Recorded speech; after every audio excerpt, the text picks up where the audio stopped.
What's going on, y'all? It's the kid FortWorthFabian, BigBossFabo. I'm back with a reaction video for you guys, man. Today I'm actually doing an Explore With Us reaction, and this one's titled, Why You Should Never Trust a New Boyfriend, the story of Stephanie Parze. True crime documentary, man.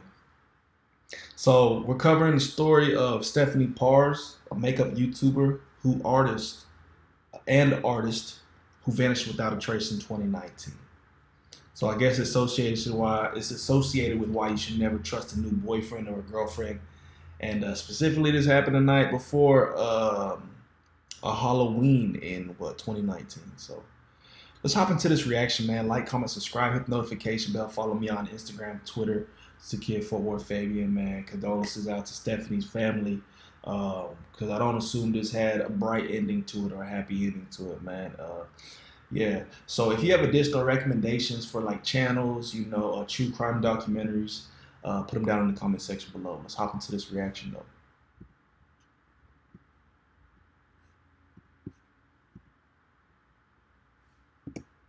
Never wear my makeup like this. John told me to go get him another beer. So, when did your daughter go missing? She left me at 10 o'clock last night.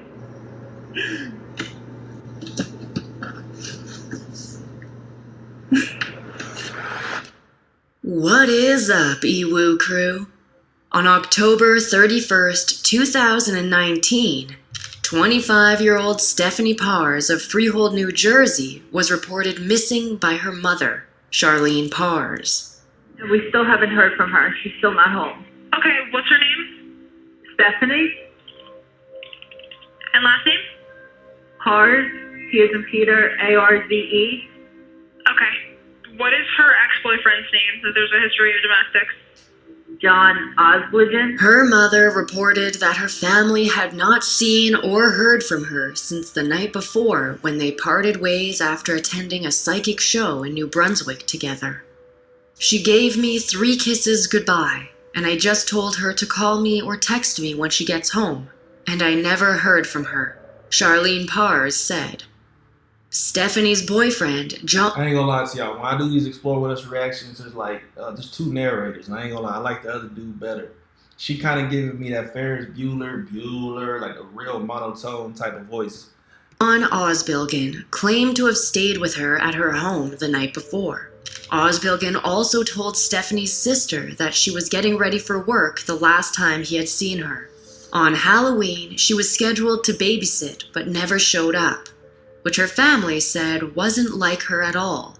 This alarmed her mother. Hey, like the video, man. Like, comment, subscribe, hit the notification bell. This kid. Hey, we're going to write in it. Enough that she called the police a short time later. When police went to Stephanie's house, they found her car in the driveway, along with her dog in the house alone. Her cell phone was also left behind. By the end of the search, the police couldn't find any sign of forced entry and no indication of where Stephanie was or what had happened to her. Lips never wore black, but I'm kind of feeling it today. And this new wig. Stephanie had a good life with no reason to want to walk away from it. In fact, her family said the only thing wrong in her life was her on-again, off-again relationship with Osbilgen. 2 days after Stephanie Parze disappeared, the investigation revealed the possession of illegal imagery depicting minors on John Osbilgen's cell phone. He was promptly arrested after the discovery and adamantly denied the charge. The detectives saw marks on his neck at that time, suggesting a struggle if he had indeed been involved with Stephanie's disappearance. He quickly became a prime suspect in her case, and the evidence started to pile up. Police confiscated Osbilgen's phone and traced the GPS data to a wooded area around Staten Island Long Pond Park. Data shows he was in the area for around 6 hours. And that's the thing, bro. I think I said this in relation to another video. If you willing to be a criminal and commit all these type of crimes, like, don't you think that, I mean, I'm sure some of them come up with some form of strategy before, they commit the crime in hopes of getting away with the crime, right? some people have gotten away with murder. Some people haven't. A majority of folks haven't. I believe that may be a statistic I need to look up. Do y'all think more people have gotten away with murder than have been found guilty of murder, like historically? But now, to my point, you would think that you would consider everything that could go wrong. So, and now in today's day and age, one of the number one ways people get caught is by cell phone tower tracing, bro. So, wouldn't you think to kind of think about that? You know what I'm saying? But I don't know. They were in their 20s. He's probably 25, maybe. I think they're saying she was 25. So that's my point. If you're gonna commit a crime, know how to really look into every precaution that needs to be taken before. And I don't even know why I don't encourage none of this. But it's people are so dumb thinking that they can get away with stuff, and it's bro, you gotta be smarter than that. Now, John Osbilgen was no stranger to law enforcement. He had a drug possession charge from 2010, and in 2019, he was arrested twice in 3 months. Like you do crack. In June 2019, he assaulted an unknown woman, and in September, he became violent after Stephanie tried to break up with him. She told the police at the time that she was afraid he would assault her again. There was also a third earlier assault charge from another unknown woman. Upon seeing the charge, Parze put on her boyfriend. I ain't gonna lie, her makeup fire. She do good makeup. She a solid artist. And they began to look deeper. Prosecutors revealed that Osbilgen sent Parze 10 angry text messages and private Facebook messages in the span of 9 minutes the night before she went missing.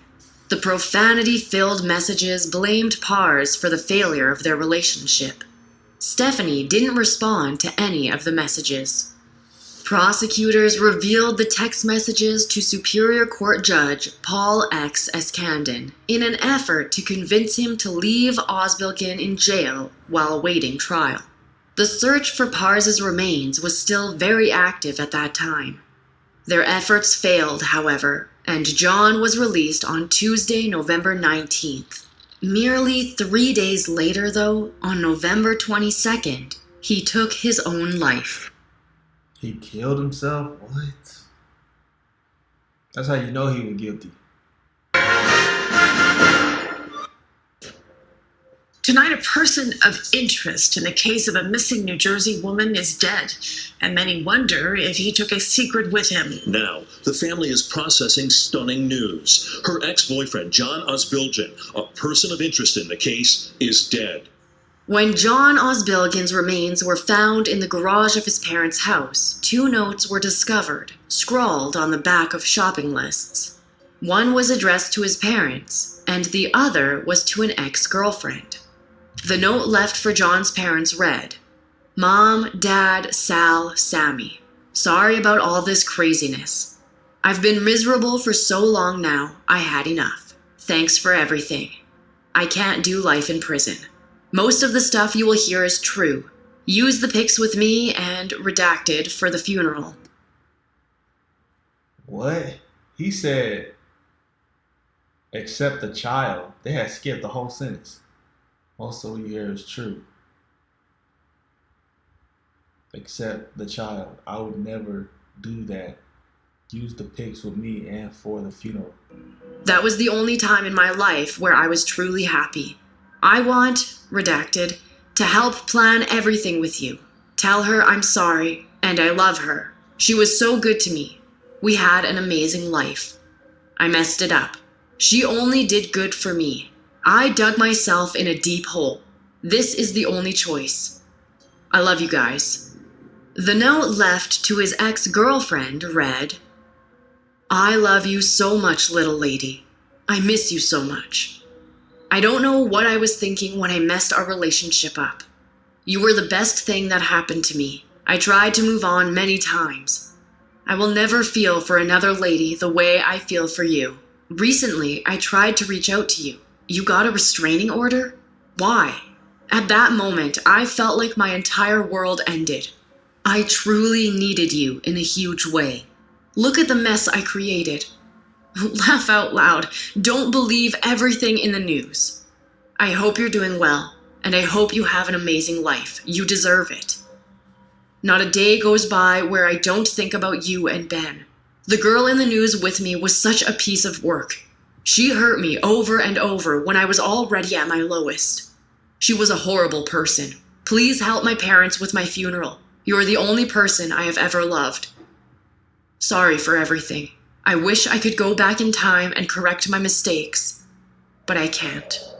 When Osbilligan never mentioned Stephanie by name in his letters, police concluded that he was admitting his guilt when he said that most of the stuff you will hear is true. I dug myself in a deep hole, and look at the mess I created. He never outright confessed, never mentioned where her remains were, and most of his regret was centered on how things ended with his ex than about what happened to Stephanie. In fact, how he blatantly disparaged the woman whose life he had taken shows a glimpse into how his mind worked. Osbilligan's family chose to look at the letters in a different way. They believed it was not a confession and that their son was innocent. In fact, they believe the contents of the notes confirm that he was not responsible.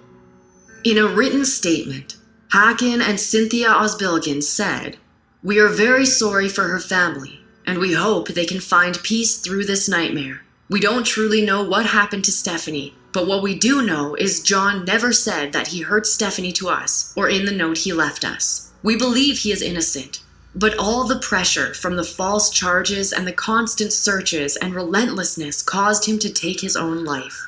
Osbilligan's family attorney, Richard E. in Cremona, declared, "The family is obviously distraught and has been distraught for a couple of weeks now. They have, from the beginning, offered their cooperation. There have been pressures on them with warrants and subpoenas. They have no privacy here. You see what's going on here. This has been going on for weeks." The Parze family said at the time that they had no public comments to make regarding. All I'm thinking right now is please tell me they found the remains, bro. It can't end like this. Osbilligan's death. Their focus was only on finding their daughter. On Sunday, January 26, 2020, 18-year-old Jeremy Carlos Perez and 17-year-old Eric Rodriguez were walking to the Old Bridge, New Jersey catering hall where they both worked. As they passed a guardrail along the busy highway, they spotted what they thought was a mannequin 6 feet away near a wooded area. When they went to take a closer look, they quickly realized it was a lifeless victim, fully clothed and lying face down. Today, the family of the missing 25-year-old still processing the news they feared this after her body discovered in a wooded area off Route 9 in Old Bridge, New Jersey. An autopsy determined the body was Stephanie Parze. She went missing a day before Halloween. The next day, an autopsy confirmed that these were the remains of Stephanie Parze, although the cause of death was never released. She had been found 15 miles from her home and half a mile from where her family had searched in late November. The remains were discovered in plain sight, so that someone walking by could see them, but positioned in a way that made it impossible for motorists to see it as they drove by. By this point, she had been missing for almost 3 months. Dang. Edward Parze, Stephanie's father, spoke at a news conference. That's crazy. She was positioned in a way that if motorists were driving by, they couldn't see the body. But if somebody was walking by, they possibly could. But if you think about it, maybe in that given area, highway, etc., maybe it's like a busy area to where likely nobody would walk in that general area. You know what I mean? So for it to be 3 months that she was there and nobody found her, that's wild to me, bro. Conference later that day. Breaking down in tears, he said, "It goes without saying that our family is devastated. Our friends, our community, and our lives are never going to be the same. However, Stephanie is home. She's coming home at last. We have to thank all of Steph's angels. We could not have gotten through this without you." Steph's Angels refers to the large group of volunteers that helped search for Stephanie. In the 87 days between when she went missing and when her remains were found, Steph's Angels searched over 60 sites in Staten Island and New Jersey. Prosecutor Christopher Gramazzioni spoke to the evidence they found tying Osbilgan to Parze's murder, but would not specify what the evidence was since the investigation was ongoing. He did state, however, that they had been actively seeking to charge Osbilgan with murder.